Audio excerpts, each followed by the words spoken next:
Everybody, welcome back to my Stormworks sea trials. I've done 3 videos yesterday and I'm going to keep going because I really love doing these videos, and hopefully it's a kind of useful reference for you out there. If not, at least it satisfies my need to do some sea trials and get sort of my virtual feet wet. Today I'm going to be doing a sea trials on another one of Spider's creations. You can see here Spider's workshop. This is the Pallas Mk.II. It's a slightly different kind of vessel in that it's not a high-speed planing vessel. I think it's probably about 23 meters, 25 meters, maybe a bit bigger. So like the Jaguar, but not as fast. As you can see here in the pictures, it's got some more kind of heavy lifting crane machinery, and it's more of a sort of multi-purpose vessel. So just read through the description here. It's roughly based on the Vladikov research vessel of the Canadian Coast Guard, multi-purpose, ship towing, equipment delivery, and it's not a sort of fast response vessel. You can see there all of the features which most of Spider's creations have. 25 meters here, beam of 9.5, 30 knots, and we'll see what the range is like on this. So let's jump into Stormworks. This is what she looks like. I'm just going to have a quick fly around. So nice kind of nautical look, short and tubby, seaworthy. I really like the way this is designed. I like the look of her. Big props, of course, and we'll have a quick sort of look through the section view, see what we can see. So more traditional ship layout here, engines in the middle unusually, which is for balance, and also Spider likes to have this cargo space in the back here, this useful cargo lift.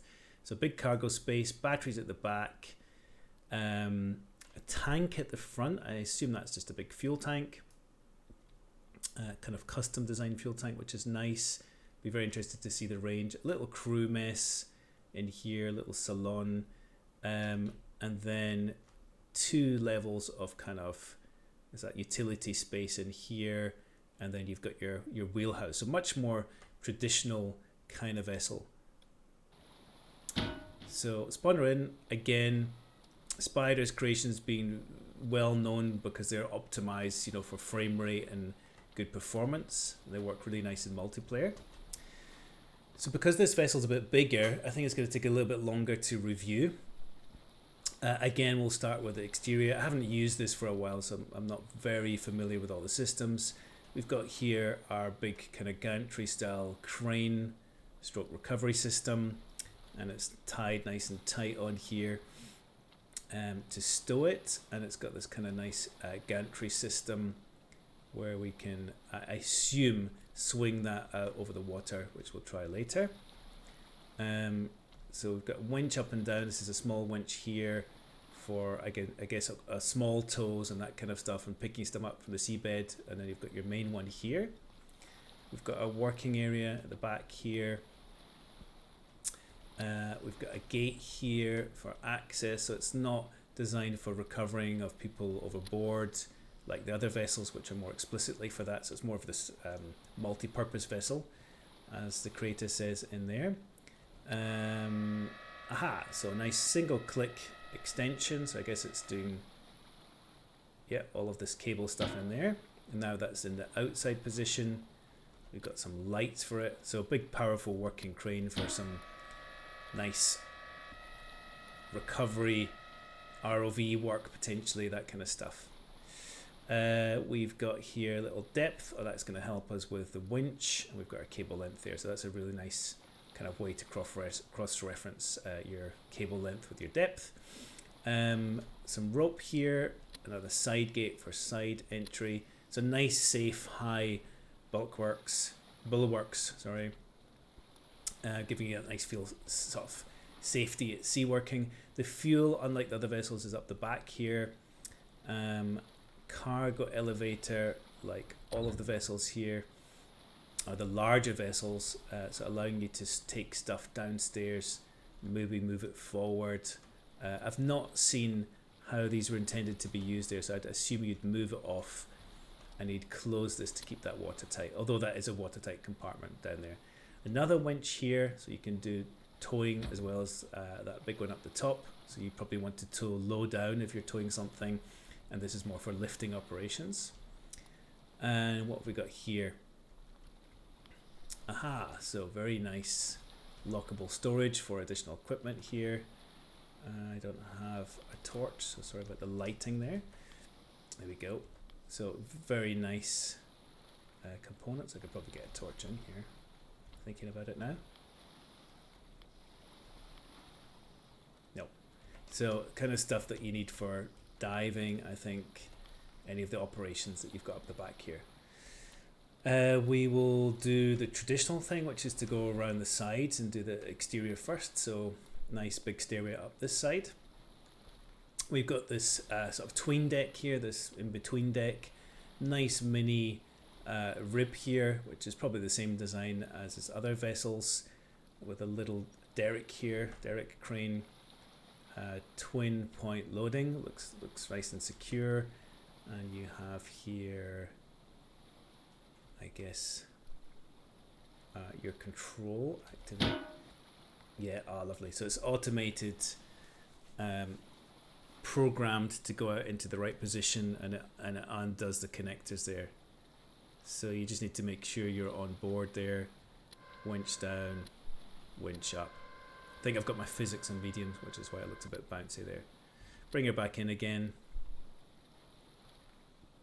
And let's see, she should lock onto these. I think these are electric connectors. So let's see, this is always a challenge, the physics. Yeah, lovely, locked on, great. What have we got here? Fuel pump. So this is for refueling. As I guess we've got down on the main deck here and another one here. I need to check to which fuel tank each one is connected. Access into the lower part of the deck house here. Oh no, this is the main bridge deck house. Hatch up the front, a bow connector. Sensors here as always. Oh, these are going to be storage lockers now. I know the system. So very nice. Kind of have equipment where you need it in lockers, like ships and boats really have. I'm going to go back downstairs again, and we'll start the tour from the main deck. So automatic lights again, always love that. Keeps when the lights are off, it obviously helps your frame rate. So nice big door there is automatic symbol showing you that it's sealed. And here we have our main equipment, strobe lights, flare guns, all this kind of stuff here. Again, if this compartment floods, it automatically pumps it out through those gratings here, and then some pumping system. And then here, this is pretty interesting. This is, so I think we can grab these boxes with flares in them. So it's the physics is a bit funny, but as far as I know, you can grab things and move them out here. I'm just going to keep them in there. This seems to be some kind of flare box that we can take outside and set off a lot of flares with it. If anybody knows how to use these and why, when I grab it, this is like a huge rubber banding. It could be the physics again, that's set to medium. But looks like a useful thing if you want to set off a lot of flares, or potentially put it in the RHIB, take it to an island, all sorts of scenarios possible there. So we're through out of that first part of the chamber into the safe interior of the main deck. Nice little hospital area here with all the equipment that you'd need. Defrib. Crew cabins, I'm assuming here. Yeah, so bed, passenger seat. Great that the creator's done these. I don't think people use them too much. Don't see many people doing sort of 6 or 7 person multiplayer, unfortunately. I'd love to do that kind of gameplay. Crew mess here, plenty of space for people being rescued or passengers, and then the final crew cabin there. So pretty good layout there. Let's see what's in this forward compartment. So I did notice this. It's actually got these nice walkways here. This goes all the way down and all the way up. So it's simply just a access panel. Very important on a vessel. if you want to go up to the foredeck and not get washed by the waves and going up the side deck, you might want to take that path if you've got to put out some mooring ropes, for example. And then up to the main wheelhouse deck, I'd call it. So we've left some doors open here. Lights not coming on here automatically because you want kind of dark conditions on the bridge quite often. Very nice kind of little staircase that goes over the back there to take you up to the bridge. Plenty of equipment here, plenty of windows, great light in here. So let's just, before I get in the vessel and drive it, let's go all the way down to the lower decks. So yeah, like a real ship, you'd expect to find the stairs kind of stacked up. Two large fuel tanks here. These seem to be custom designed with connectors, with some valves there. And yeah, so the displays here for the engine that Spider uses on all of the vessels. And again, this is a similar display here for your batteries and your generator control. Again, compartment, water level. All this stuff is on by default in its creation, so you spawn them in, you're ready to go. And then into the back here where this cargo elevator is here, and this space for storing cargo. Again, not quite too sure how to use them. Haven't done a mission that's required that. So finally, this will just be the lower part of this compartment that goes all the way up there, where you might have anchor chain, that kind of stuff, or access to bow thrusters if it had it in real life. And we're going to go all the way up to the bridge again and take her out for a spin. So lights off and straight into the captain's seat. So nice set of displays here. Again, this is something designed for one person. I think multiplayer is more appropriate in this because you've got cranes and ribs to launch. But again, this one I think primarily being designed for single player. Let's get started. It's fuel and systems go on with that. And a bunch of scripts being kicked into place.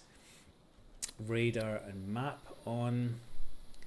That's autopilot, radio and infrared HUD. Bow thrusters like the Jaguar, so the larger vessels have this electric bow thruster system which you have to unlock. I don't use them too much so far. We've got up here display, clock and our kind of retro gauges, so speed, depth, foghorn. Collision warning, so there's a sensor on the front, and I've learned that this will stop the vessel, I think, or at least do an audible warning through that buzzer to tell us that there's something in front. Megaphone system, this is showing us the pumping system, and then we'll turn on these cameras which are for our external observation, back and front, aft and forward. Right, so let's put on some lights here, and we'll do the lighting later as usual. So searchlight steerable this time, clutches in, engine start, and we'll give her a minute to get settled.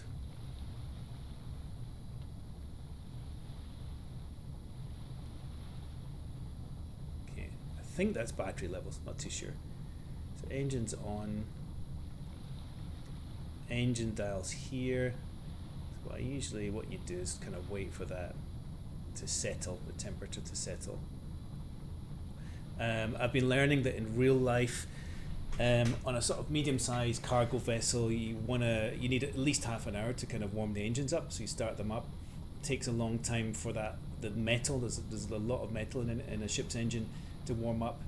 I believe on very large engines, the two-stroke engines, that you need to keep them warm all the time because there's so much metal that it would just take hours to warm them up and it would warp. So there's a ship in Hamburg called the Cap San Diego, and it basically has to have its engines on all or heated the whole year, which costs a significant amount of energy.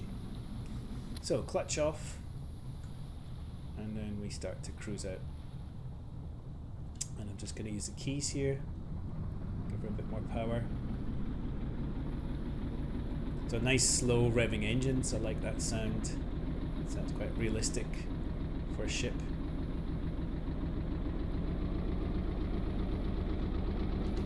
back inside to check those engine temperatures.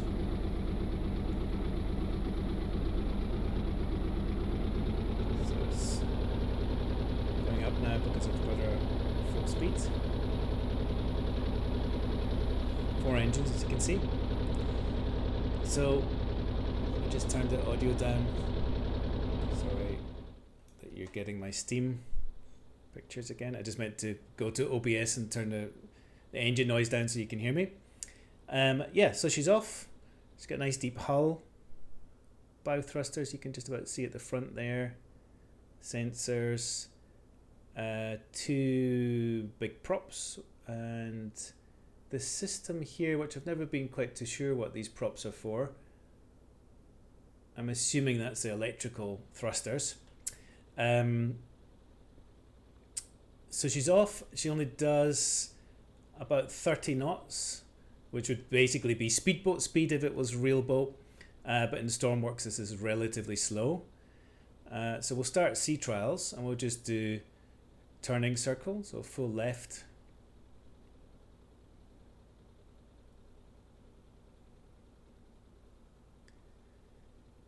So pretty good turning circle. It's amazing. Spider's creations all have about the same turning circle. So even at full speed, at whatever speed they are, they turn about the same rate. So it could be programmed in. I think that's respectable. Nothing that is going to make it a hard handle. That's the full circle.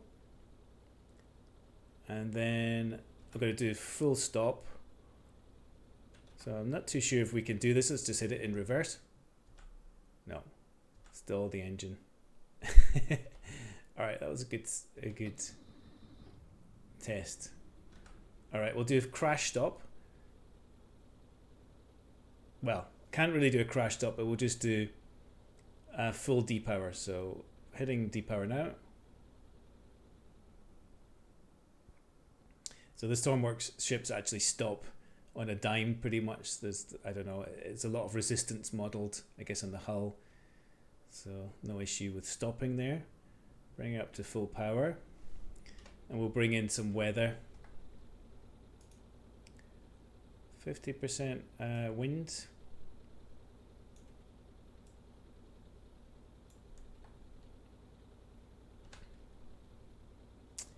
So a heavier, larger displacement, wider vessel. So it's generally going to be more stable. It's actually not longer than the Jaguar, which was the high-speed vessel we tested on the last video. And as expected, no major problems in these waves. We'll turn beam on. The waves, I think, do get bigger the longer you leave it on a certain wind condition. So again, she will roll more quickly. So there's something called roll period in vessels. The wider the vessel is, the more stable it is, but that means that it will try to correct itself. So if it's rolling over because of a wave, it'll try to come back, and sometimes that can mean more uncomfortable motions, whereas a narrower vessel will be better in certain situations. Falling seas shouldn't be a problem. Yeah, as expected. Good seaworthy vessel. We'll just do our final turn into the wind. I've just realized here I've missed on the external tour the fly bridge or the upper deck, so we'll go out there and do that test. Let's bring in full wind. If anybody knows how to get to that menu more quickly, if there's a keyboard shortcut, let me know.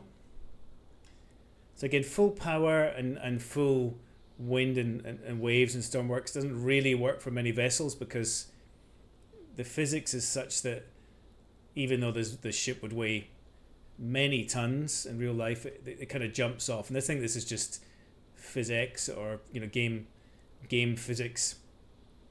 There's not enough calculations to make it really heavy. But she doesn't jump as bad as some of the high-speed ones, of course. She is jumping completely out the water. And I assume she's pretty much keeping her average of about 30 knots max speed. So she can go max speed. Big difference is, I think, that, as you can see here, there's no none of the waves so far have gone over the bows. And I don't think that will happen with this really high freeboard she's got in the bow section. And that's why offshore support vessels are designed like this. That's why they've got this big high bow sections. So I'm just going to slow her down and get her to sort of sail more in a slightly more realistic way. So with the wave motion is more, as you can see here. Yeah, really nice vessel. For, you know, I feel like it's more realistic to be in this kind of vessel in this kind of stormier winds, and you'd slow down a bit. Still doing 14 knots here against the wind, which is really good. She's being pushed by the wind a bit, so you do need to be aware of that the wind and the waves will push you off course, which is why you've got your autopilot. But she's doing really well here. And she's really dry at the front. There is a water cannon on the roof, I see here, and a steerable searchlight. So let's go back to a more easy wind conditions and nighttime. Turn that searchlight on.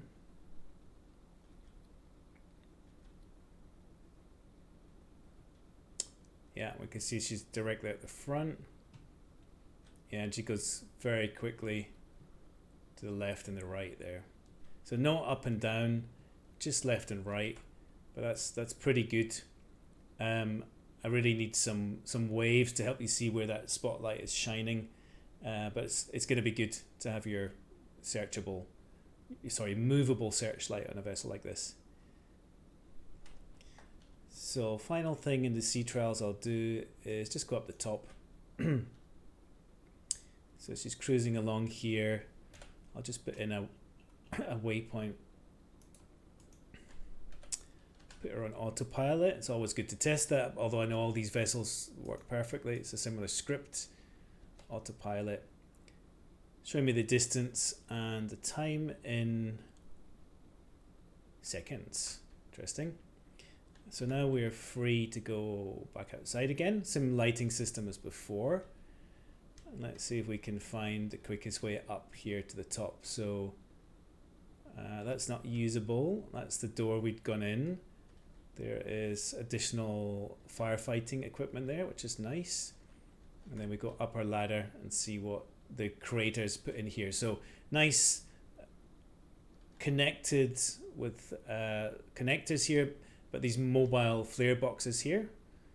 So, okay, understand now, so that connects it. Let's just do...